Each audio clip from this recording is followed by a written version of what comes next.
कार्यक्रम होगा या नहीं होगा, लेकिन मैं देख रहा हूं जब कभी कोई परीक्षा दी जाती है तो आदमी उस परीक्षा का सामना जब मजबूती के साथ करता है तो हिम्मत और जोश जो है वो 4 गुना बढ़ जाता है। जो आप लोगों ने आज किया, इसके लिए मैं आप सबको बहुत बहुत मुझसे पहले हमारे साथियों ने आपके सामने बात कही है। मैं इनकी तरफ भी देख रहा था और आपकी तरफ भी देख रहा था और आसमान की तरफ भी देख रहा था, लेकिन भगवान की कृपा से, देवी देवताओं की कृपा से थोड़ा सा मौसम ने साथ दिया है। इसलिए देवभूमि के सभी, आपके कसों के सभी देवताओं के, इष्ट देवताओं का भी हम नमन करते हैं, उनके प्रति आस्था व्यक्त करते हैं। भाई और बहनों, एक बार फिर से हम आप सबके बीच में छाता देने के लिए आए हैं। जब भी कोई कार्य होता है ना, तो छांदा देने के लिए टीका लगाते हैं। हमारे वहां पर जाकर के दरवाजे में भी टीका लगाते हैं। तो हम भी आपको निंद्रा देने के लिए, छांदा देने के लिए आए हैं कि बिहार आ गया, एक बड़ा हमारा उत्सव आ गया, बड़ा एक त्योहार आ गया, जिसमें आप सबका आशीर्वाद चाहिए, आप सबका सहयोग चाहिए, समर्थन चाहिए, आपकी उपस्थिति चाहिए।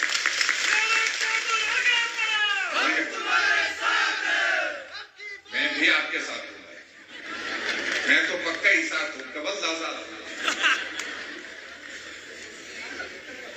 और इसलिए आज पन्ना प्रमुख के हमारे यहाँ पर साथी हैं जो पार्टी का समर्पित कार्यकर्ता के नाते अपना काम करते हैं। उनके जिम्मे एक ही काम है, इस पन्ने, मेरे पन्ने पर भारतीय जनता पार्टी की जीत होनी चाहिए। मेरे पन्ने पर 30 वोट है, 30 वोट में ज्यादा से ज्यादा वोट मुझे भारतीय जनता पार्टी को दिलाने हैं, मोदी जी के समर्थन में, और भारतीय जनता पार्टी की जीत दिलाने के लिए ये मेरी भूमिका है। एक बार भाजपा, आप सब बहुत बेहतर ढंग से ये सारा काम कर रहे हैं और इस पर दो राय नहीं, लेकिन खासतौर से अब के बाद के चुनाव में मैं देखता हूं कि अलग तरह का भी माहौल है। और वो माहौल ये है कि पूरे देश ने तय कर दिया है, चुनाव के वोट अभी पड़ने बाकी है, गिनती होनी बाकी है, लेकिन तय कर दिया है सरकार भाजपा की होगी, सरकार भाजपा की होगी, सरकार भाजपा की ही होगी। प्रधानमंत्री नरेंद्र मोदी जी होंगे, नरेंद्र मोदी जी होंगे और नरेंद्र मोदी जी ही होंगे। इस बात को लेकर के देश न करेगा। एक बार मोदी जी, एक बार मोदी जी, एक बार मोदी जी, एक बार मोदी जी। और यहाँ मैं इस बात को मैं बड़ा साफ कहना चाह रहा हूँ कि करसोग विधानसभा क्षेत्र में जिस तरह से मैं जोश देख रहा हूँ, हर तरफ जोश देख रहा हूँ, और मंडी लोकसभा क्षेत्र के मैं अधिकांश सिर्फ एक विधानसभा क्षेत्र को छोड़ करके बाकी सब जगह जाकर के आ गया हूं। बात एक ही आ रही है कि एक दशक के बाद दूसरे दशक की शुरुआत करने का ये मौका है। देश में नरेंद्र मोदी जी के मजबूत नेतृत्व में बहुत गति से विकास हुआ है, बहुत तेज गति से काम हुआ है। आओ दूसरे दशक की शुरुआत करते हैं। ये भारत विश्व के मानचित्र पर, शिखर पर होना चाहिए। इसके लिए आप सब लोग काम कर रहे हैं। और जहां तक हिमाचल प्रदेश में वर्तमान हालात की बात करूं मैं, सरकार कांग्रेस की है 15 महीने से, और 15 महीने के इस कार्यकाल में हिमाचल प्रदेश में जहां 15 महीने पहले थी, विकास की वो गति इस तरह से रोक दी, हिमाचल कई वर्षों पीछे चला गया। सड़क का काम बंद, पुल का काम बंद, हॉस्पिटल का काम बंद, नौकरी देने का काम बंद। और अब आपको एक काम करना है, ये बंद करने वाली सरकार का आगे का रास्ता बंद करना है। वक्त बदल दो, ताज बदल दो।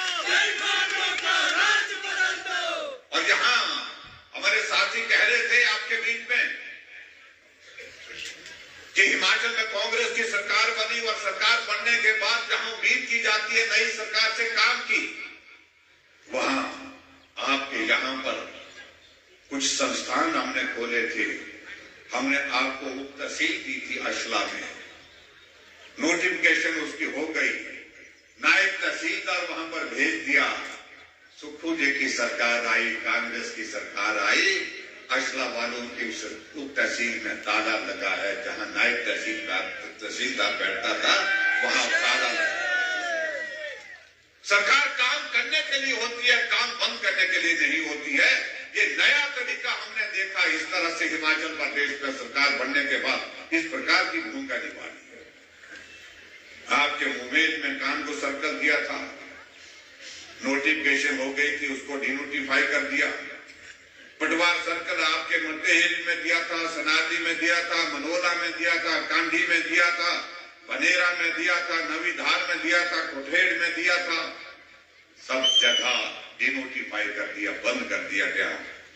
पांगना में डिग्री कॉलेज की मांग थी। आप पांगना के सब साथी बार बार इसके लिए आग्रह कर रहे थे। हमने नोटिफिकेशन कर दी, पांगना में डिग्री कॉलेज और 5 करोड़ रुपए का बजट का प्रावधान भी साथ कर दिया, लेकिन पांगना का डिग्री कॉलेज भी डिनोटिफाई कर दिया। आपकी पीएससी ठाकुरखाना में जो फंक्शनल कर दी थी उसको डिनोटिफाई कर दिया। आपके यहाँ पर हेल्थ सब सेंटर शंश में, हेल्थ सब सेंटर कोकी में सब डिवीजन आईपीएच का नोटिफिकेशन कर दी थी हमने, गाँव में कर दी थी, वो भी बंद कर दिया। वेटनरी डिस्पेंसरी बनेरा में वो भी बंद। आपने कभी सोचा है कि हम बीमारी से कम उसके पकड़े जाने से ज्यादा डरते हैं?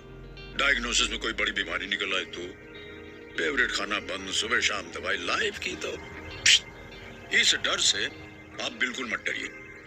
सही समय पर जांच हो, साथ ही आपके और आपके डॉक्टर की बन जाए टीम, तो बीमारी जो है वो करेगी जाने की तैयारी। मैनकाइंड फार्मा, जिनको यही ख्याल रहता है कि आप अपना ख्याल रखें। Mankind pharma, serving life. और जो भी हमने अगर घोषणा की थी, जो भी हमने नोटिफिकेशन की थी, वो नोटिफिकेशन आप सबसे पूछ करके की थी, आप सबकी सलाह पर की थी, आप सबकी मांग पर की थी। लेकिन सरकार आने के बाद उनको बंद कर दिया गया। आज आपके बीच में कांग्रेस के नेता आ रहे कह रहे कि हमने बहुत विकास किया। आपके एक विधानसभा क्षेत्र में दर्जन संस्थान बंद कर दिए, दर्जन से भी ज्यादा संस्थान बंद कर दिए। ऐसे में क्या इसी को विकास कहते हैं? कांग्रेस के नेताओं से पूछना पड़ेगा।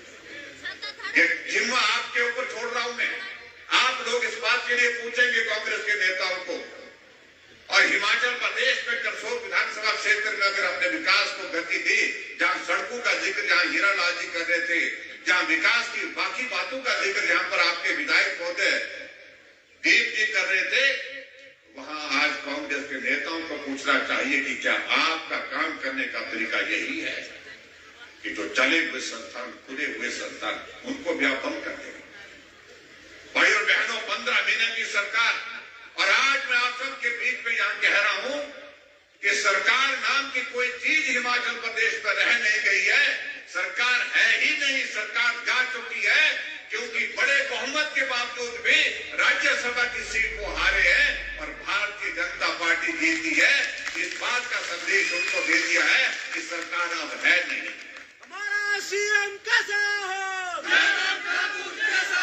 और इसी तरह से हिमाचल प्रदेश की विधानसभा के अंदर आप लोगों ने देखा होगा, बजट पास करना था, बजट पास करने के लिए बहुमत नहीं था। हम 15 बीजेपी के विधायकों को, जिसमें आपके विधायक के साथ लेकर सो के दीपराज, हमको विधानसभा से 100 कमांडो के साथ उठा करके सड़क पर फेंक दिया गया, तब जाकर के बजट पास हो। तो सरकार नाम की कोई चीज हिमाचल प्रदेश में है? आज महंगाई किस कदर बढ़ रही है। गारंटी की अगर बात कहते हैं, कहा था गारंटी हम ये दे रहे हैं कि महिलाओं को 1500 रुपए कैबिनेट की पहली बैठक में देंगे। 15 महीने बीत गए, लेकिन एक महिला के खाते में 1500 रुपए नहीं आए।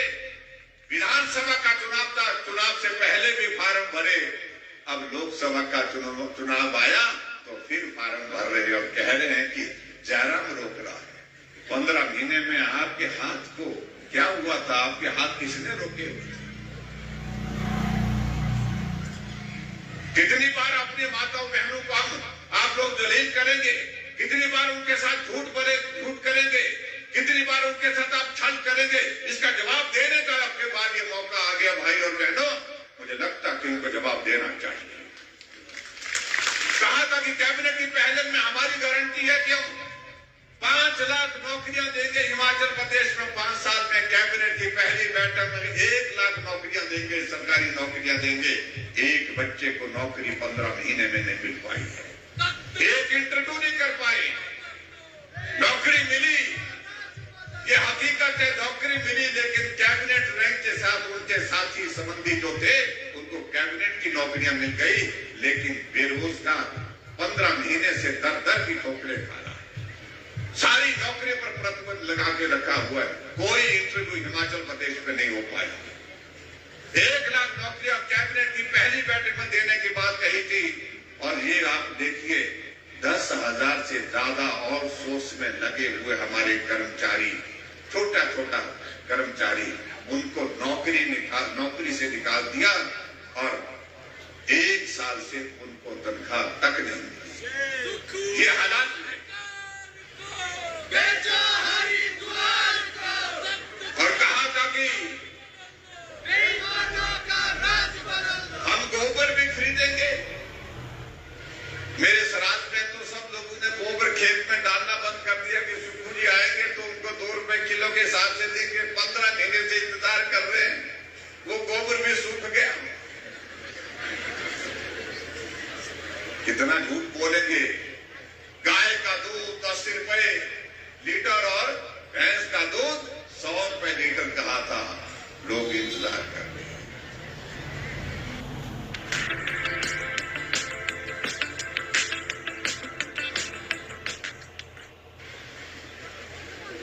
300 यूनिट बिजली फ्री देने की बात कही थी, लेकिन आज हालात देख रहे हैं तो बिजली दी जा रही है आज की तारीख में, उसको और ज्यादा महंगा कर दिया। भाई और बहनों, ये हालात हिमाचल प्रदेश में है। लेकिन हमारी सरकार, जब भारतीय जनता पार्टी की सरकार थी, जब माताएं बहनें बैठी हैं, हमने ना गारंटी दी थी, ना कोई फार्म भरा था। हमने कहा माताओं बहनों की संख्या कुल आबादी का आधा हिस्सा है, तो आने जाने का बसों का किराया भी आपसे आधा लिया जाएगा। आधा किराया हमने गारंटी नहीं दी थी, बिना गारंटी के हमने काम किया। हमने कहा हिमाचल प्रदेश में हमारे गरीब लोगों के घर में बिजली कितनी खर्च होती है, अधिकारियों से पूछा, उन्होंने कहा 100 यूनिट खर्च होती है, 110 यूनिट होती है, 115 यूनिट भी, 120 यूनिट।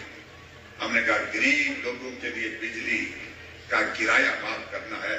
मैंने 125 यूनिट बिजली जो है हिमाचल प्रदेश में, जितने भी आप भाई और बहन आए हैं, मैं गारंटी के साथ इस बात को कह सकता हूं कि आपके घर में बिल आता है, लेकिन कितना आता है? 0 बिल आता है, बिना पैसे के बिजली आपको चलती है।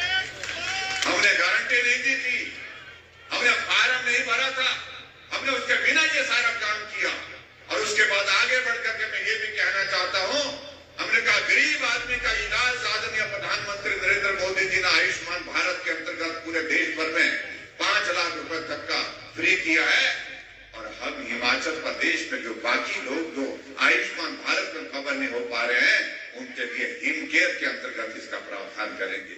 हिम केयर 5 लाख रुपए का इलाज मुफ्त में करने का तय किया। और ये भी मैं आप सबके बीच में कहना चाहता हूं, जब से 15 महीने से सरकार आई है, हिम केयर के अंतर्गत गरीब आदमी का इलाज का पैसा देना बंद कर दिया।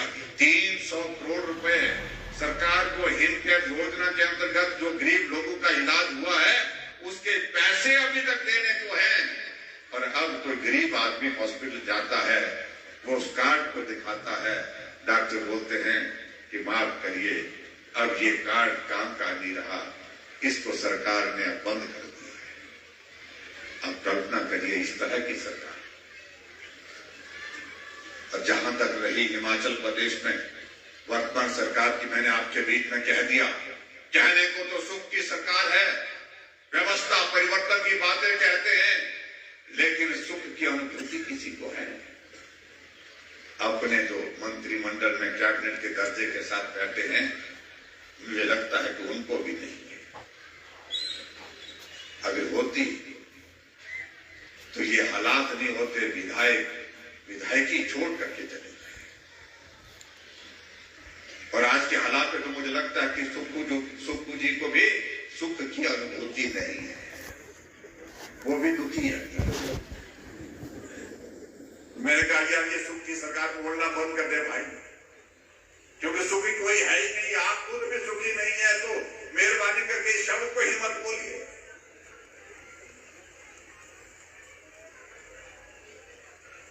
विधायक बोलते रहे हमारी बात सुनो, हमारे काम करो, हमको चुन करके भेजा है, हमको बाहर बिठा देते हैं, वो बिना चुनाव लड़े कैबिनेट के दर्जे वाले लोग अंदर बैठे हैं, सरकार को वोट चला रहे हैं। नहीं सुनी गई, नहीं मानी गई।